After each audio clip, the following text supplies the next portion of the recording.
যে একজন নারী অনেক পর্দা করেন, পর্দার মাঝেই চলাফেরা করেন, বেগানা পুরুষদের সাথে তিনি দেখা দেন না, কিন্তু যখন তিনি কথা বলেন তখন বেশ জোর গলায় তিনি কথা বলেন এবং তার কথা সবাই শুনতে পায়। তো এটা কি পর্দার মধ্যে অন্তর্ভুক্ত হবে কিনা?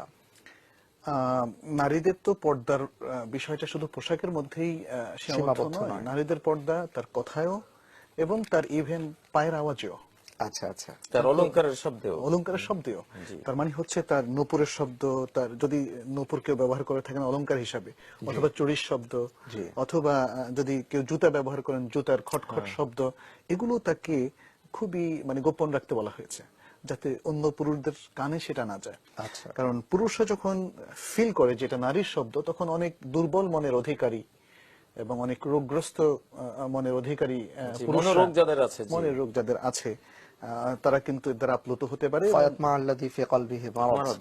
হ্যাঁ, সেটা কোরআনে স্পষ্টই বলেছে। আর সেক্ষেত্রে সাউন্ড যেটা কথাটাকে আমরা বলবো না যে প্রয়োজনের সময় সে বন্ধ রাখবে না।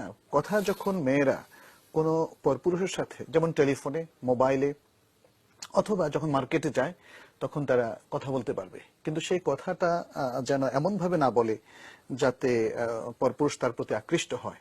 এটা খুব জরুরি। এটা হচ্ছে তার অন্যদের সাথে কথা বলার একটা মূলনীতি। সে তাহলে কথা বলবে শালীনভাবে এবং তার ব্যক্তিত্ব, আত্মমর্যাদা বোধকে ধরে রেখে, এবং যাতে অন্য পুরুষ তার প্রতি আকৃষ্ট না হয় শুধু কথার কারণে। কথাটাকে সুন্দর সাজিয়ে গুছিয়ে বা এমন ভাবে বললো যাতে পুরুষরা তার প্রতি আকৃষ্ট হয়, এটা তাকে অ্যাভয়েড করতে হবে। তিনি স্বাভাবিক কথা বলবেন, খুব কর্কশ স্বরে বলতে হবে, এটাও না আবার রাগিয়ে ফেলার জন্য পুরুষদেরকে, সেটাও না। তো সুতরাং কথার মধ্যে অবশ্যই পর্দা আছে। আচ্ছা।